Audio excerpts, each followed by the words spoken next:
Well, the weather forecast, and tonight's going to be dry and cold, down to -5 centigrade in some inland areas, so very cold indeed, with widespread fog and icy patches on many roads.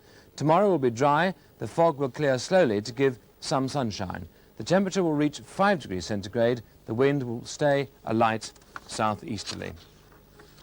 Well, we'll be back at the same time tomorrow, but we'll leave you now with a thought for one group of people, particularly at the mercy of the weather at this time of the year.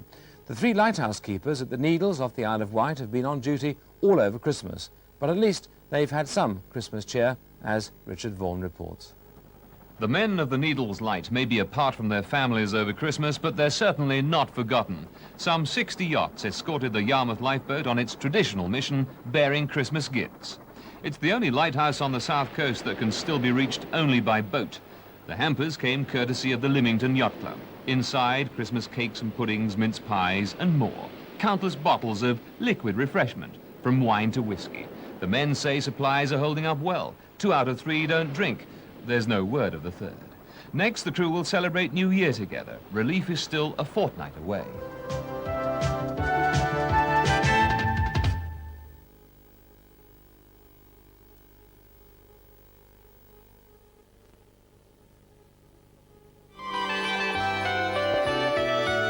Christmas entertainment for Thursday night on BBC1 at 10 to 7, Top of the Pops Review 84 with top artists including Bananarama, Slade, Queen and Stevie Wonder, introduced by Lenny Henry. At 10 to 8, the Kenny Everett Christmas Show. This is my rap part too. You knew the tip of what we do. And it's all done in the best possible taste. At 8:20, a Christmas helping of porridge. That night, though the frost was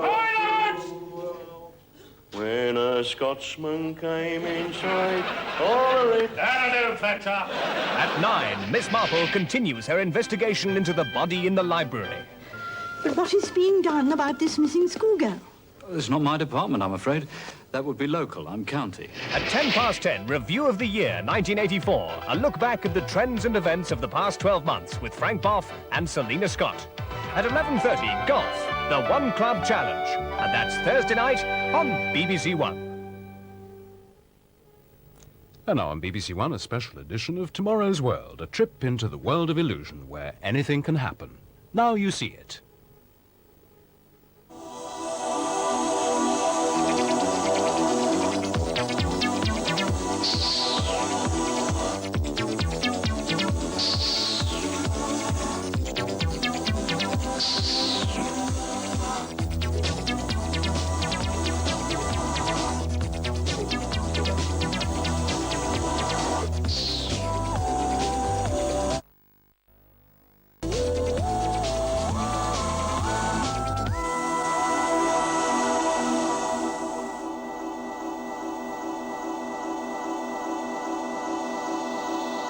Good evening and welcome to the world of illusions.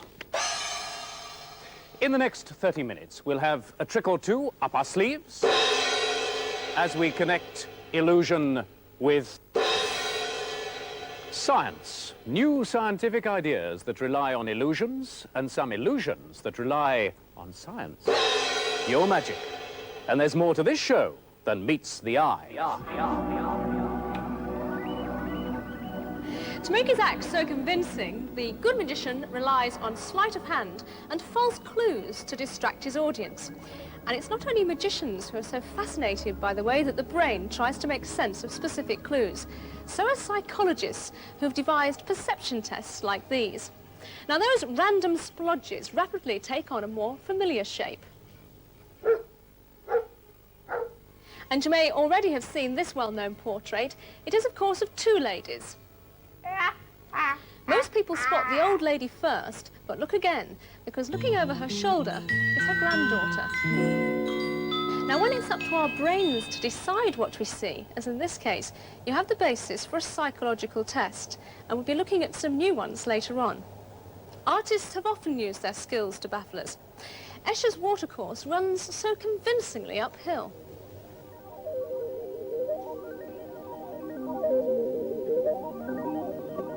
What about his 3 intersecting worlds? Each one of those 3 ladies is standing in her own plane with its own gravity. But watch the balls. They may be bouncing down one staircase, but they're certainly bouncing up the next. And today, image makers can have an absolute field day. They can call on a whole range of technology to really stretch our imagination. One way is for artists to use elaborate film animation to bring their ideas to life. But these days, you don't even need to be able to draw. Because computers offer an endless source of inspiration. Computer graphics can take us on impossible journeys.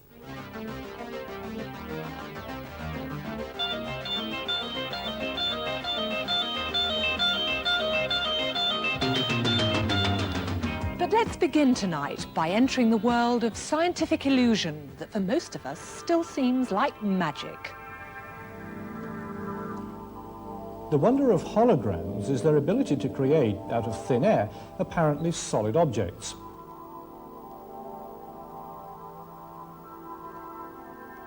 But holograms can be more than just pretty pictures. They're a very elegant way of storing a great deal of information, which is why holograms are attracting a lot of fresh interest from computer designers. See, although we're used to seeing a single image on a hologram plate, there doesn't have to be just one. On this plate, for instance, there's lines of text, let's hear it for Loughborough, then a page of drawing, followed by a coded pattern of dots. That's a mechanical stress pattern, and finally that, I'm assured, is a valve lit by a fibre optic probe.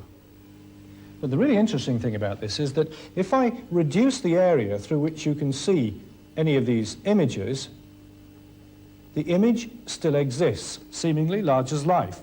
And that's because every square millimetre along that strip contains that individual image, complete. Now that facility to cram information into a small space is why computer designers are so interested, because of course that's exactly what a computer memory does, even if it deals in digits and not pictures. But to become properly useful as a computer memory, you'd have to be able to erase that memory so you could record new information in its place. And you can't really do that with a conventional hologram plate. Those images are there for life. But you can do it with a piece of light-sensitive plastic like this.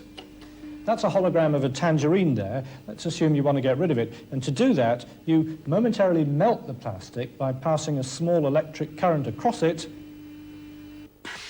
It's gone. Okay, all set now to record a new image.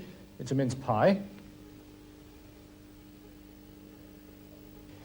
Douse the lights while we sensitize the plate.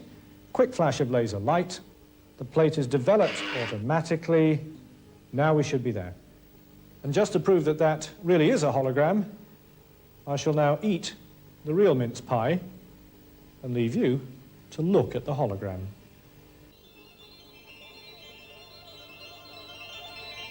This is called the impossible triangle.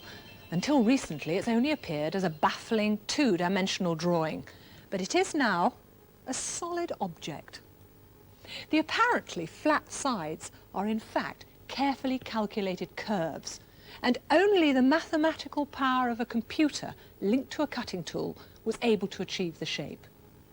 Fooling the eye with optical tricks is fascinating, but it can also be useful, particularly for testing vision and perception. Can you recognize anything in that picture? Well, if you can't, you might when I've altered it a little. Now you should clearly see a face. All I did was vary the brightness of the red relative to the green.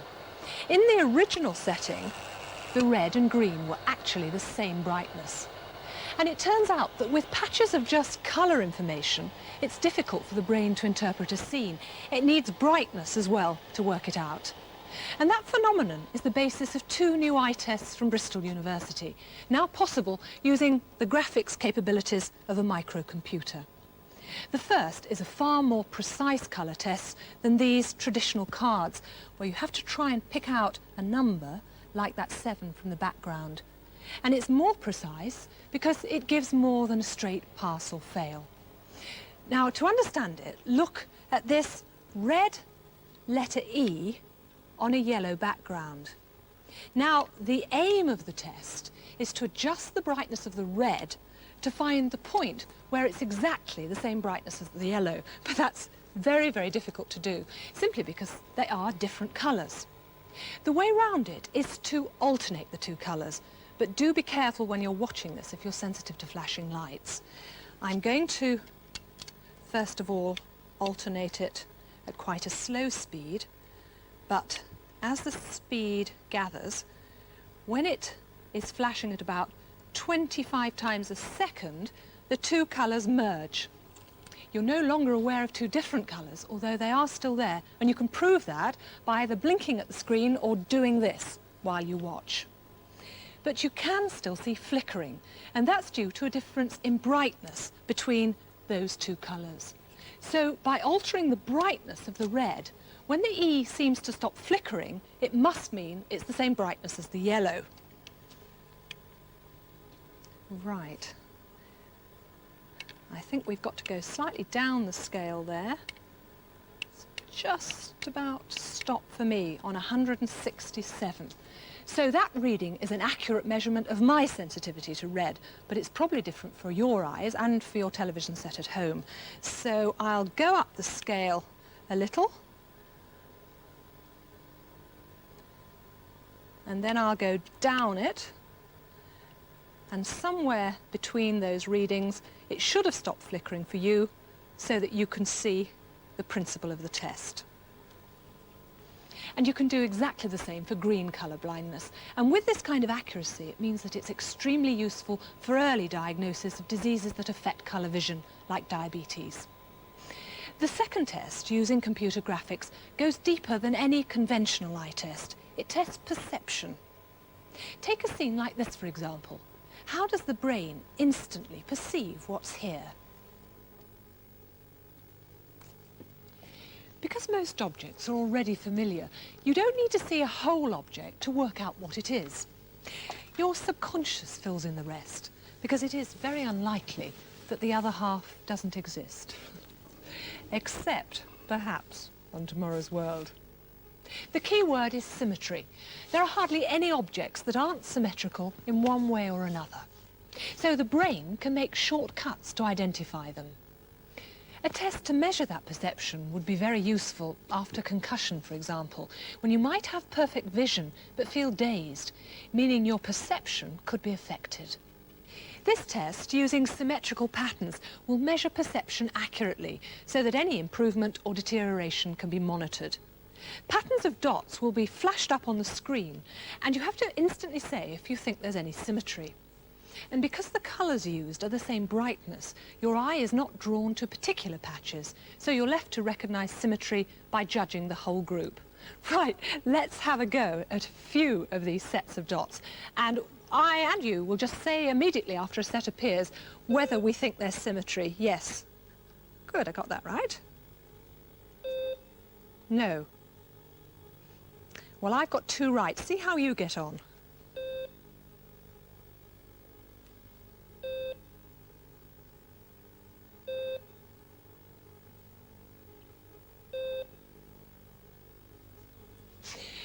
If you got more than half right, your perception is well above average. And it's quite surprising how quickly you can work out if something is symmetrical, even though in real life it never actually is. Considering the eccentricities of human vision, is there anything that could do better?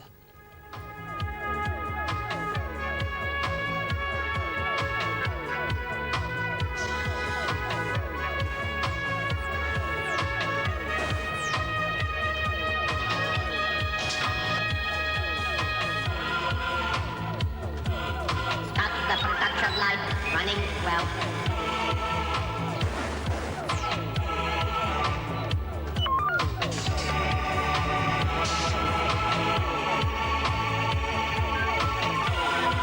Conveyor 1 in operation. Affirmative.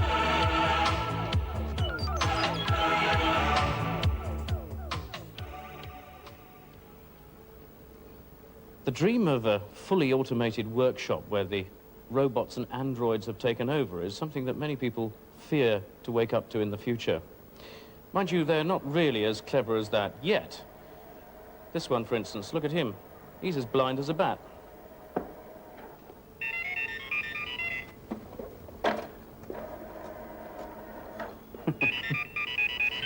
Seems almost cruel, doesn't it? Off you go. You'll be all right now. No, a robot that can't see is of limited use around the factory floor. Of course, you can give them sensors so that they can feel. But if a robot can't see, it can never have enough information to find things on the production line. For instance, it can't tell if something on that production line has moved. And it certainly won't recognize its target. No, so long as they remain blind, then the day of the fully automated factory will remain a mere illusion. But the job of putting in car windscreens on the assembly line is one that's always been done by hand. It's a very repeatable process requiring great precision. And the whole business of priming, sealing and fitting the screen manually is not always as accurate or as reliable as it should be. But it's just the sort of job a robot could do if it could see. So a brand new breed of robots had to be designed. Well, these robots can see in a primitive sort of way using a very simple camera. A broad beam of light is shone down here onto the pillar that surrounds the windscreen. And of course, all that light is reflected back. But because the camera is hidden down a very narrow slit, only the light that is reflected back at the right angle reaches the light-sensitive diodes. And it's that part of the reflected light that happens to come off the flange where the screen must be placed. So, using that, the robot is provided with an image of that flange. It's this peak here. Now, when the screen is brought near it, it interferes with that image, giving a clear picture of the relationship between the screen and the flange. And by placing 4 cameras around the windscreen, the robot can examine each one in turn, and by cross-checking the information, identify exactly where the screen is in relation to the car body. So the robot positions the screen just in front of the car, it has a good look, and then makes any adjustments using small motors, moving it up, down or sideways until it's in exactly the right place. And with robots being involved from the start in preparing the screens with all the kinds of adhesive they need, as well as lowering them down to the cars below, the whole process becomes totally automated. Well, if robots are doing more and more around the production line, at least they'll have to take a back seat when it comes to the driving. Stand clear. Transporter 1 departing. Stand clear.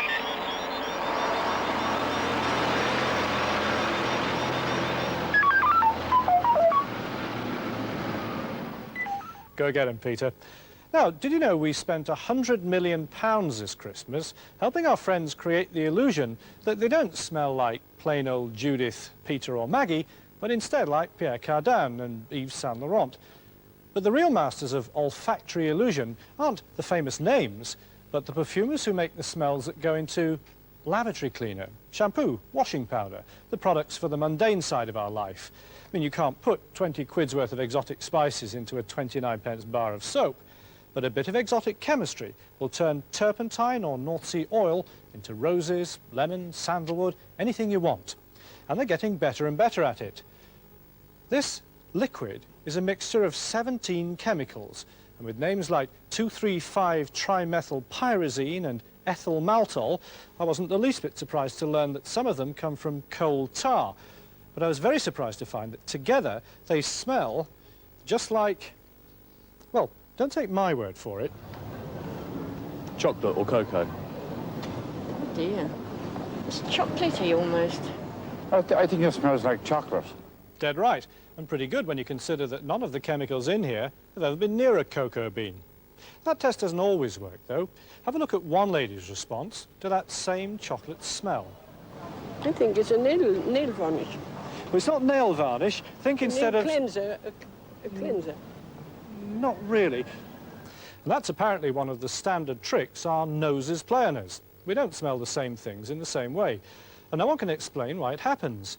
In fact, no one really knows how the sense of smell works, apart from the fact that it has something to do with a smelly chemical travelling up your nose and landing on these things, the smell receptors.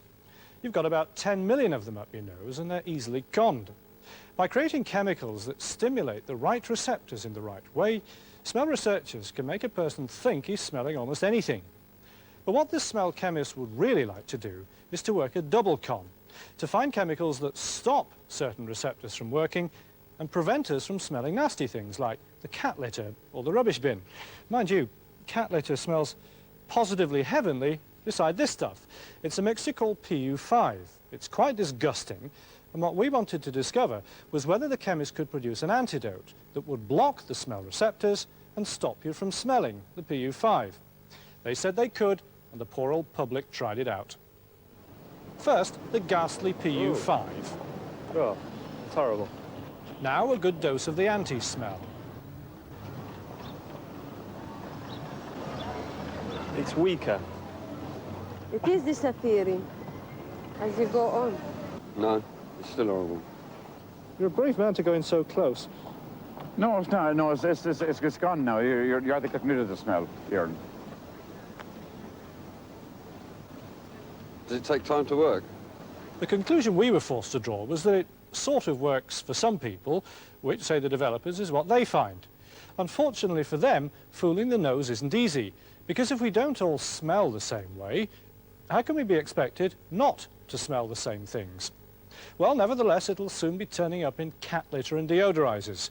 So if your world starts smelling a little less nasty, either the cats run off or it works. Spots before the eyes. The most familiar illusion, television. You see a moving picture of me, but in reality, I'm just thousands of tiny, flashing, coloured spots. Come very close to the screen and see for yourself. You don't even need a magnifying glass to see them. My face is actually built up of hundreds of those dots arranged across and up and down the screen. And if you're close, you'll realise that there's not much detail here at all. It's just that when you stand back, the dots blend together to make a sharp picture. For a living room-sized screen, it's a good enough illusion. But try blowing that up to a couple of meters across to give you that, that big cinema feeling, and that sharp picture very soon begins to look a bit fuzzy. You'd immediately see all those dots again, even from back there in your armchair. Well, there's about to be a revolution in television. It's a new system that produces much higher definition pictures that can be blown up to fill a cinema screen without shattering the illusion. To see how it works, we need to look again at a conventional television. This picture of a surrealist Dali egg is actually made up of 625 lines. And it's that number of lines that actually determines the detail that you see. So one way of going to work on this egg to improve the detail would be to build up the picture over, say, twice as many lines. And you'd get a much bigger egg and not lose any of the detail. Okay, so 4 tellies is hardly practical. The real solution has involved designing a completely new television system, which needs new high-definition cameras as well as high-definition video recorders, all working not on 625 lines, but on 1,125 lines. We'll see the big screen in a moment, but first let's try and persuade you how effective this system really is on a domestic-sized high-definition picture. Well, I must say it looks amazingly sharp to me, but how am I going to convince you watching at home on your ordinary sets? Well, we've got a high-definition camera here looking at a piece of machinery. Anyone in the know will, of course, recognize it as a BBC camera that went out of date only last year. But it's intricate enough to be difficult to look at in detail. The camera here is giving us a picture on this high-definition set over here. And alongside is a conventional camera looking at the same piece of machinery, and the picture from that is appearing on this ordinary television set. Now, the real test is to look closely at both those two screens, as we did before. First of all, at the conventional one. As we go in close, already you can see the lines that make up the picture. But now looking at the high-definition picture, there are no lines that are visible at all. Put the two together, and you can see with the high definition on the right, it still retains more detail, even though we're now looking at a section of the screen only a couple of centimeters across. That amount of detail will certainly bear being projected onto a large screen. And with a 2-meter screen, you have the world's first high-definition television cinema. And it's just as good quality as cinema film. But the advantage is that because it's a television picture, it won't scratch or fade. But more important than that, It can be transmitted by radio and beamed from satellites. If television is an illusion today, it's going to be an even bigger illusion tomorrow. Command, marks on. The cinema is still the most spectacular purveyor of visual trickery.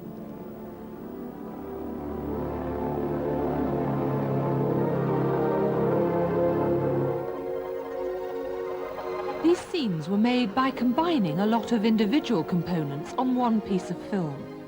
It's a technique which relies on a computer to precisely control the movements of the camera, which must be repeatable with 100% accuracy, so that all the separate elements of one shot fit together.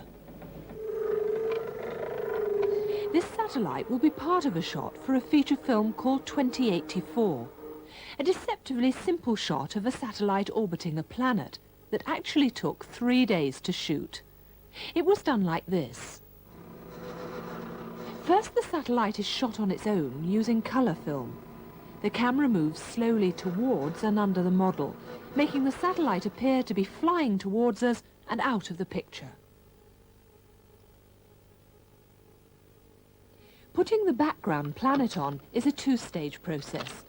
First, the camera's loaded with black and white film, and the shot is repeated.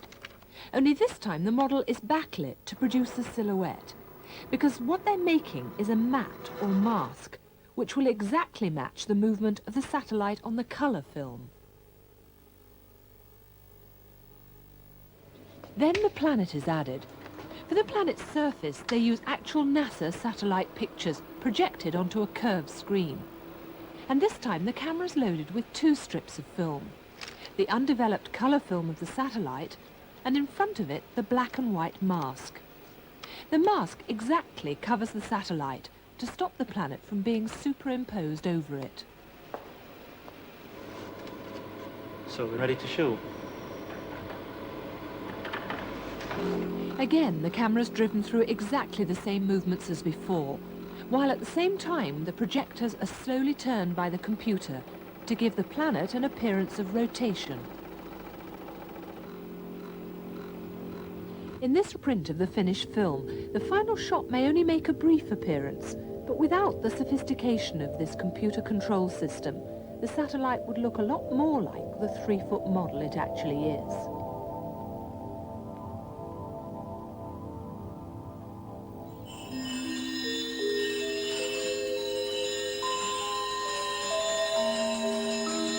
Oh, I don't know. 1 minute you're munching mince pies, the next minute you're hard at work in the office. Doesn't Christmas just feel like an illusion? And what an office to come back to. I mean, it's all right for him, but with one tiny murky little window miles over there, it's like working in a cellar on this side. I mean, wouldn't you have thought that with all the technology available to it, tomorrow's world couldn't have come up with the illusion of a sun over my desk? Yeah, Maggie, this might help. I say. Sorry it's a bit late for Christmas. Oh, brilliant. Don't stay too late, will you? Oh, instructions. Hey, part-timer. Now, this does look promising. It says, fix this in your window and the darkest corners of your room will appear bright and sunny. Sounds like a good idea. Let's try it out. Now, gosh, this is heavy. The wrapping paper off. Hey, tell you what. And we'll do a proper test. Turn off the light so we can compare it to his side of the office. And here we go. Now, I don't like to put a dampener on it, but I don't think this is going to make a great deal of difference. And of course, I can't see any difference, can I? So, could you possibly do me a favour? Can you just have a look over there? And I'll just lower this down, right? So that's the murky window, right? One murky window, one magic window. Murky window. Magic window. So what do you think? You make this better? I'll come and have a look. Let me fix this up here. Hey, that's all right, isn't it? Oh, would you look at that? I've got a rainbow over my head. That's going to brighten things up a bit. Well, since it does work, I'd better let you in the secret, hadn't I? This is the material which the magic window is made from. It's actually a hologram, a microscopic pattern of lines. But when light shines through this one, it doesn't form a picture. it splits the light in two. I'll just show you. You have one light, one card, and one hologram. Now, what happens is that half the light shines straight through to here, just as it would through an ordinary window, whilst the other half is bent up to here. There, you can see it. Now, it's bent up by the pattern of lines, and it spreads out to form the colours of a rainbow. So all you have to do is to arrange it so that this beam here hits the ceiling in the darkest part of your room. Then the light will get scattered down and all the different colours will reassemble to make white light. It's simple really, isn't it? And because of the way the hologram is made, it will throw light to the same part of the room even as the sun moves around during the day. Well, it's made from a new kind of material which for the very first time allows you to make this kind of hologram easily and in large sheets. Or at any rate, it will do soon. Because so far, this is the largest piece they've got. So we'll have to make do with a very small office. Maggie, hang on a minute! Just Maggie, where are you? You won't listen, will you? I mean, fancy walking into a programme about illusions. Well, look, while you're in there, what do you think of the window? Oh, magic. Wonderful. Good girl. Anyway, provided they all grow up, we'll be back with you on the 10th of January. See you then. Happy New Year. Good night.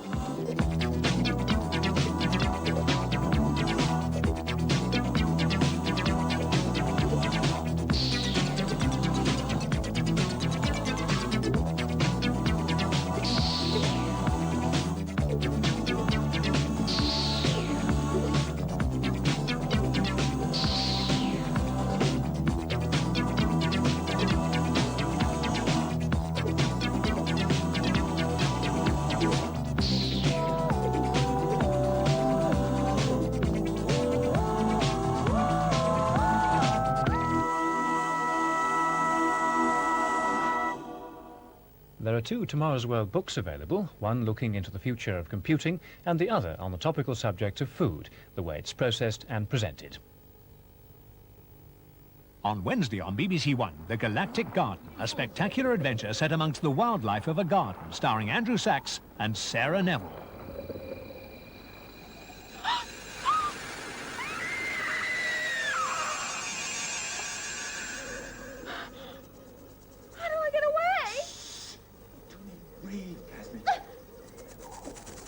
Whatever you do, don't move. The Galactic Garden on Wednesday at 7 o'clock on BBC1.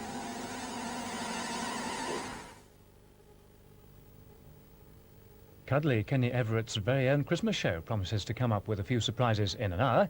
First, echoes of 1984 in the Top of the Pops review.